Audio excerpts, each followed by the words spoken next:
There's a small cafe in my town, hidden between an old bookstore and a flower shop that always smells like warm honey. Most people walk past it without noticing, but not me. I've been going there every Sunday morning for almost a year. Why? Because that cafe was the only place where my mind finally stopped running. And because of her, the girl who always sat at table 4. She never talked to anyone, never brought friends, never took phone calls. She just read. Always the same book, the same copy.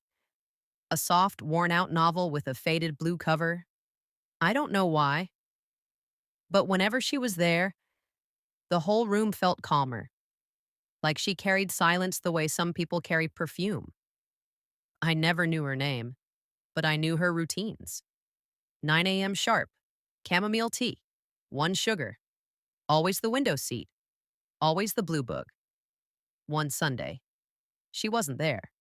I thought maybe she overslept, or traveled, or simply decided to read at home. But the next Sunday, she wasn't there either, and the next. I felt ridiculous, worried about a stranger whose name I didn't even know, but her absence felt wrong, like a missing piece in a puzzle my mind kept trying to solve. Finally, after 3 weeks, I asked the barista, "Hey, the girl who always sat by the window with the book, do you know if she's okay?" The barista looked up, and her expression changed, softened. "You mean Maya?" Maya.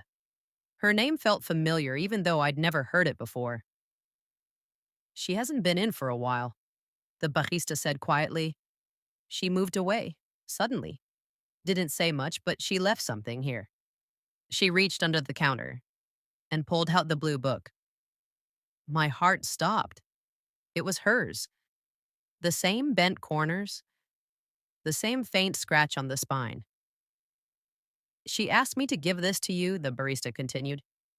"She said, 'The boy who always looks at the door will understand.'" I didn't know what that meant, but the moment I opened the book, everything made sense. Inside the front cover, written in soft, careful handwriting, was a note. "You never talked to me, but you noticed me. And sometimes that is enough to save someone. Thank you for sharing the quiet with me. Maya." I sat there for a long time, feeling everything and nothing all at once. I didn't know she had seen me. I didn't know she had needed someone. I didn't know I had been that someone. Weeks passed, then months, but I kept the book. And I kept going to the cafe. Not because I expected her to walk in, but because the quiet still felt like ours. Then, one Sunday, almost a year later, the door opened and she walked in. Same soft steps, same calm presence, same worn out blue book in her hands.